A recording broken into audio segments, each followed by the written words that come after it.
about to share with you comes from the Rockerfeller Foundation, and credit to Dave C. for sending me this. Scenarios for the Future of Technology and International Development. I'm going to skip down. By the way, this report was produced by the Rockerfeller Foundation and the Global Business Network in May of 2010.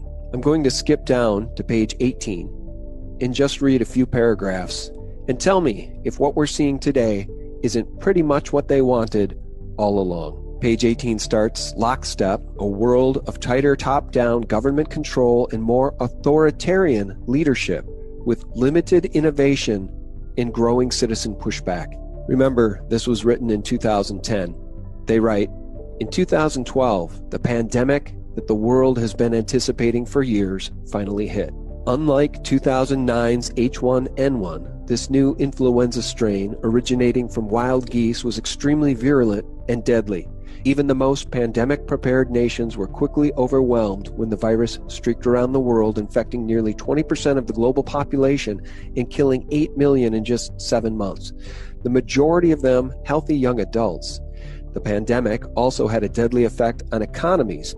International mobility of both people and goods screeched to a halt, debilitating industries like tourism and breaking global supply chains. Even locally, normally bustling shops and office buildings sat empty for months, devoid of both employees and customers.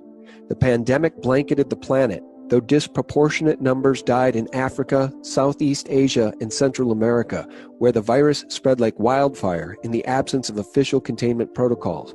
But even in developed countries, containment was a challenge. The United States' initial policy of strongly discouraging citizens from flying proved deadly in its leniency, accelerating the spread of the virus not just within the U.S., but across borders.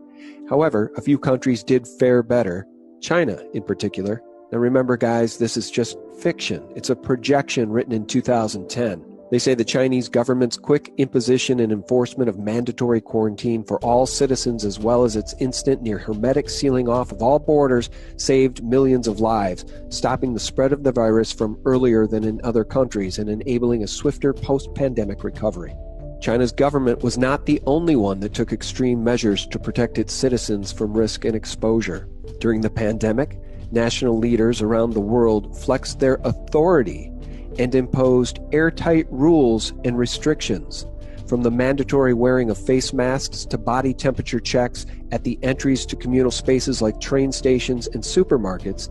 Even after the pandemic faded, this more authoritarian control and oversight of citizens and their activities stuck and even intensified. In order to protect themselves from the spread of increasingly global problems, from pandemics to transnational terrorism, to environmental crises and rising poverty, leaders around the world took a firmer grip on power. Friends, I cannot stress enough how important a document like this is. It's truly a smoking gun of what we've been warned by Aaron Russo and others is coming. It's part of their plan. We've known it forever. How were they going to get it?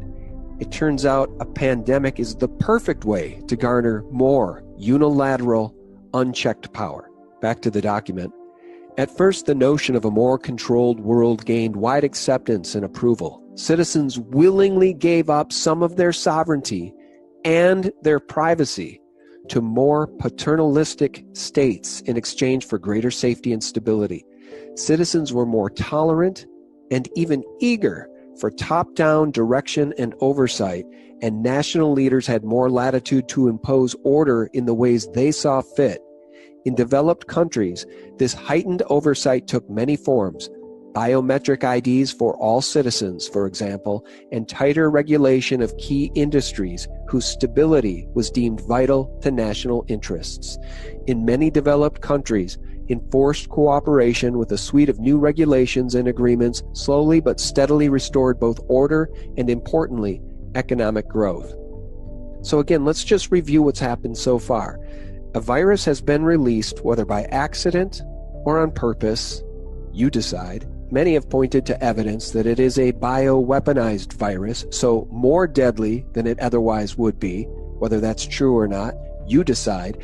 But the end game is more unilateral power, more unchecked power, and more control by the government, by the corporations, and I would note, more bailouts for the banks. Now again, friends, that was from the 2010 document from the Rockefeller Foundation.